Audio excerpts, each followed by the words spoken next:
Hey guys, how's it going? Hope you're doing well. My name is Crown, and today I'm going to read you some very interesting stories that I hope that you're gonna love. And now, without further ado, let's go!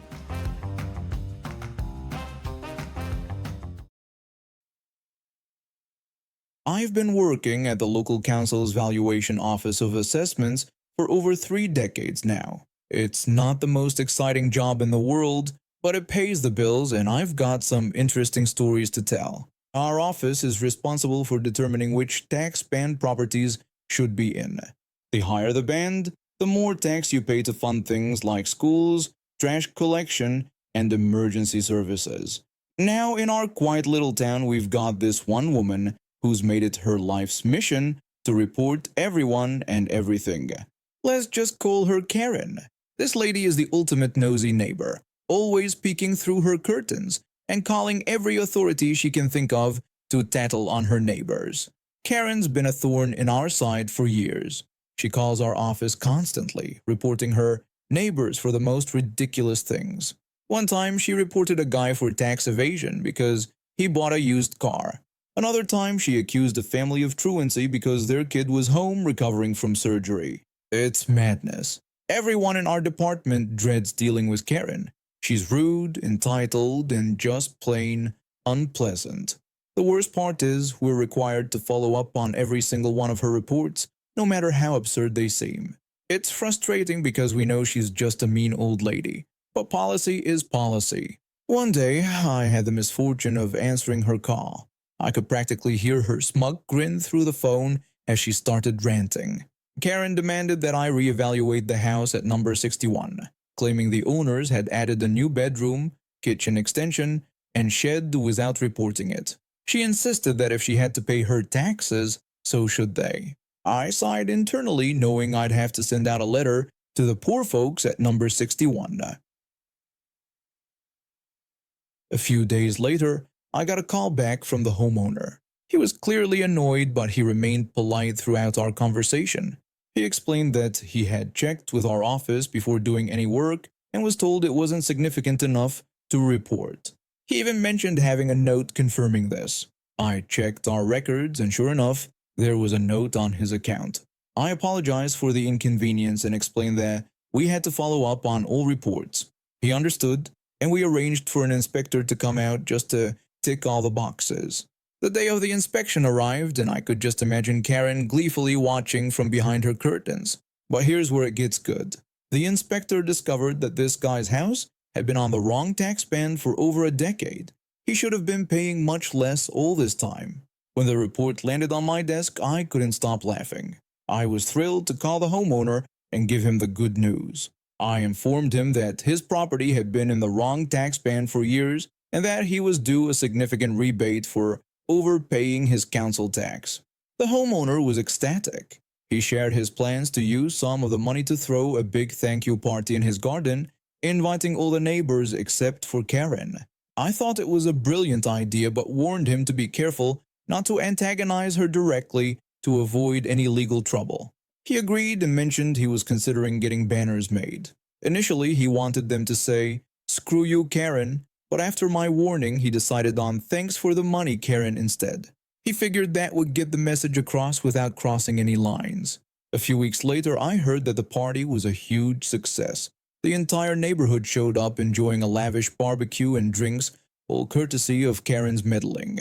The "Thanks for the money, Karen" banners were apparently a big hit. I could just picture Karen seething behind her curtains, knowing that her attempt to get her neighbor in trouble had backfired.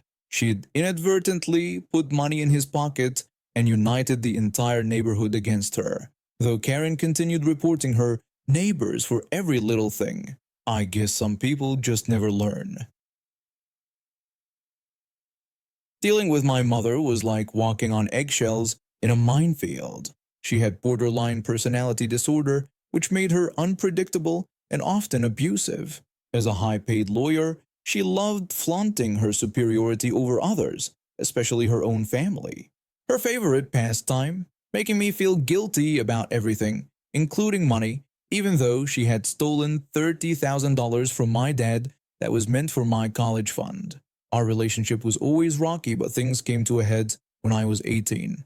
I confronted her about her abusive behavior, hoping we could work things out.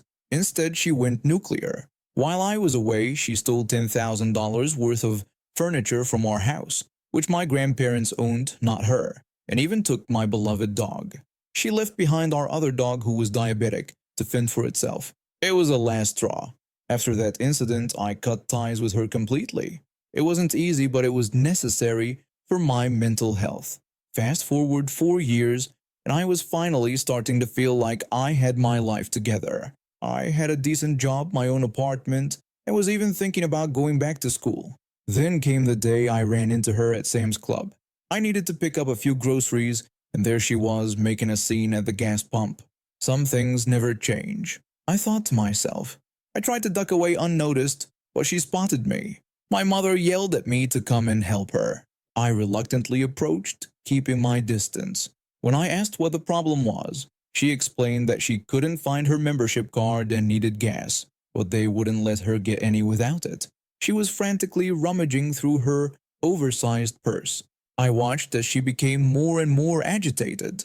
She complained about how ridiculous the situation was, insisting that she knew she had the card somewhere and suggesting that they must have deactivated it. I asked if she had checked all the pockets in her wallet. She snapped back, claiming she had already done so and wasn't an idiot. Her voice was rising and people were starting to stare. I could feel the familiar embarrassment creeping up my neck. She declared that she was going to talk to the manager, insisting that they couldn't treat her like this because she was a loyal customer. Before I could stop her, she stormed off towards the store entrance. I followed, knowing this wasn't going to end well. Inside, she marched straight up to the customer service desk, cutting in front of a line of waiting customers. She demanded to speak to the manager immediately. The poor clerk behind the counter looked startled. The clerk offered to help, asking what the problem was. My mother accused the company of doing something to her membership card, claiming she couldn't find it anywhere and needed gas. She demanded a new one right away, with all her points intact. The clerk apologized and explained that if she had lost her card, she'd need to apply for a replacement, which usually takes a few days to process. My mother became even more agitated, declaring that a few days was unacceptable. She asked if they knew who she was, insisting that as a paying customer, she deserved better treatment. Her voice was echoing through the store now. Other customers were whispering and pointing.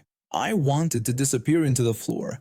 I tried to calm her down, suggesting we go home and look for the card there, but she refused, insisting she wouldn't leave until they fixed the situation. She turned back to the clerk, who was looking increasingly uncomfortable. My mother threatened to have the entire store shut down, boasting about being a lawyer and warning that she could make the clerk's life very difficult. Just then, I had a hunch. I knew my mother's organizational skills were terrible. I asked if I could take one more look in her purse. She reluctantly agreed, insisting I wouldn't find anything as she had already looked everywhere. I opened her wallet and started checking the different compartments, and there, tucked behind her driver's license, was a Sam's Club membership card. I held it up, asking if this was what she was looking for. The entire customer service area went silent. My mother's face turned red. She demanded to know where I found it, accusing me of planting it there. I calmly explained that it was behind her ID, right where she always kept it. The clerk and the other customers were staring at us, and then the clerk asked if there was anything else they could help with. My mother snatched the card from my hand and stormed out of the store without another word. I turned to the clerk and the other customers, apologizing for the scene and offering for them to go ahead of me in line, as I didn't need anything anymore. I then saw my mother sitting in her car, gripping the steering wheel and staring straight ahead. I walked past her car without a word and headed home. Some things never change, but at least now I didn't have to be a part of it anymore. That day at Sam's Club was the last time I saw my mother, and honestly, I'm okay with that. I'm a university student, and I've been looking forward to this big music festival in the city for months. It's this annual event that brings in artists from all over, and it's always a blast. I've been saving up from my part-time job at the campus bookstore just to afford the tickets. Now I live in the suburbs, and driving into the city is always a nightmare, especially during events like this. Parking's impossible to find, and when you do, it costs an arm and a leg. So, I decided to take the train with my sister and her boyfriend. It seemed like the smart choice, you know? We got to the station early, hoping to beat the rush. The train was pretty packed when it arrived, but we managed to squeeze in. My sister and her boyfriend found seats, but I ended up standing near the door. That's when I first noticed this group a few seats away. There was this woman with 2 kids and a guy, probably her husband. They were being super loud, yelling at each other, even though they were sitting right next to each other. It was annoying, but I figured we'd be off soon enough, so I tried to ignore it. As we got closer to the city, more people got on, and it started getting really cramped. That's when things went south. One of the kids from that loud group started running around, bumping into people, and causing a ruckus. I saw him run towards this young woman holding a coffee. She had a little kid with her too. The boy crashed into her legs, and she spilled her coffee all over the floor. The woman quickly pulled the kid away from the hot liquid and gently scolded him, warning him about the dangers of his actions. She wasn't even that harsh, just trying to keep the kid safe. Then this woman, who I'm just gonna call Karen, stands up and starts screaming at the top of her lungs. Karen started yelling at the woman, accusing her of mistreating her son and denying that he had done anything wrong. The poor woman tried to explain, but Karen wasn't having it. She got right in her face and started spewing the most disgusting racial slurs I've ever heard. It was shocking. People around us were gasping and muttering, but no one seemed to know what to do. Karen then went on a racist tirade, suggesting that the woman and her people shouldn't be there and making a horrific reference to what settlers should have done. The woman was trying to shield her kid from Karen's tirade, looking scared and upset. That's when this other passenger stepped in. She was this big, tough-looking lady, and she'd clearly had enough. The hero lady demanded that Karen back off and questioned what was wrong with her. Karen retaliated by insulting the hero lady's appearance and telling her to mind her own business. The hero lady then turned to the victim, apologizing for Karen's racist behavior and checking if she was okay. Karen tried to shove the hero lady, but she barely budged. Then, out of nowhere, Karen starts swinging her fists around like a drunk windmill. The hero lady dodged easily and then, bam, landed one solid punch right on Karen's face. Karen's kids started screaming, and it looked like all hell was about to break loose. The hero's boyfriend came running down the aisle and managed to pull her away just as we were pulling into the next station. But Karen wasn't done. She came stumbling down the aisle, yelling and swinging at anyone in reach. People were jumping out of their seats to get away from her. Just as she reached our section, the doors opened, and a bunch of cops rushed in. Turns out someone had hit the emergency button and called for help. They took one look at the situation and immediately grabbed Karen, her husband, and the kids. As they were dragging them off the train, Karen was still yelling, claiming she was being assaulted and threatening to sue everyone. The rest of us had to stay behind to give statements. I heard later that Child Protective Services got involved because of how Karen and her husband had been acting. We missed the first act of the festival, but honestly, it was worth it to see that racist Karen get what was coming to her. The woman she'd attacked got some support from the other passengers, and I even saw some people offering to buy her a new coffee. It was a wild ride, literally and figuratively. Who knew public transport can be more exciting than the event you're heading to? I've lived in my neighborhood for years, minding my own business and trying to be a good neighbor, but there's this couple across the street who are just impossible to deal with. They act all friendly to your face, but the moment you turn your back, they're ready to cause trouble. I've caught them gossiping about other neighbors, complaining about trivial things, and generally being a nuisance. I tried to give them the benefit of the doubt at first, but after a few incidents, I realized they were just bad news. Anyway, my son was turning 10, and I wanted to throw him an awesome birthday party. It was the middle of summer, perfect weather for a backyard barbecue. I invited his school friends, their parents, and some of our family friends. To make it extra special, I asked my buddy who's a musician to come and play some tunes. Nothing crazy, just him with his guitar and a small amp. The party was in full swing, kids running around having a blast, adults chatting and enjoying the food. Everything was going great until about 8:30 in the evening. I noticed the nightmare neighbors pulling into their driveway. Within minutes, I spotted the wife through their front window, phone in hand. I turned to my friend and made a bet that the cops would show up within 10 minutes. Sure enough, right on cue, a police cruiser rolled up and parked in front of my house. Now, I'd had a few beers by this point, so I was feeling pretty bold. I strolled up to the officers and asked if there was a problem. One of them explained that they had received a noise complaint. I inquired about the time when the noise ordinance goes into effect. The officer informed me it was 10 o'clock. I checked my watch. It was only 9 p.m. I thanked the officers and walked back into my yard with a grin on my face. That's when I had an idea. I gathered all the kids together and went over to my musician friend.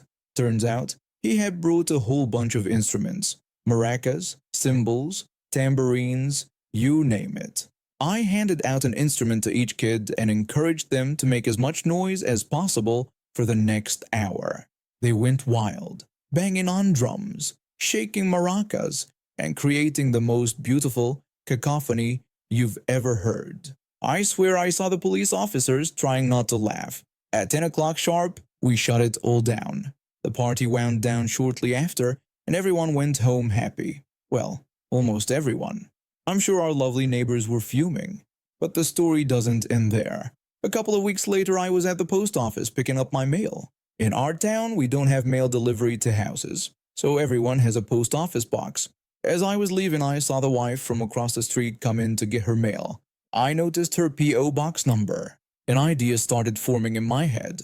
I headed over to the local convenience store where a friend of mine works. I asked if I could take some subscription cards from the magazines they had. He agreed, so I grabbed cards from every embarrassing magazine I could find.